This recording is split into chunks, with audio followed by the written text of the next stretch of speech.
প্রকাশ্যে কোনো কর্ম করি,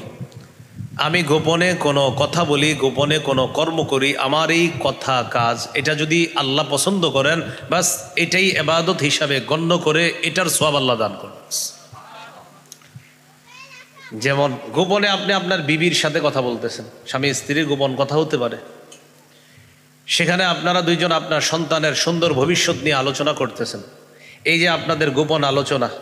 বাস এই কথাগুলাকে আল্লাহ ইবাদত হিসাবে গণ্য করে সওয়াব দান করেন। তাহলে আবিধানিক অর্থ নত হওয়া, বিনয়ী হওয়া, পারিভাষিক অর্থ প্রকাশ্যে গোপনে যত কথা কাজ আমরা বলি করি, এটা যদি আল্লাহ পছন্দ করেন বাস এটাই ইবাদত। তা আজকে থেকে আমরা প্রতিটা কদম ফেলার আগে চিন্তা করব যে আমার প্রকাশ্য গোপনে কোনো কথা কোনো কাজ এটা আল্লাহ পছন্দ করেন কিনা, সেই অনুযায়ী আমার প্রতিটা কাজ হবে, প্রতিটা কথা হবে, যে আমার প্রতিটা কথা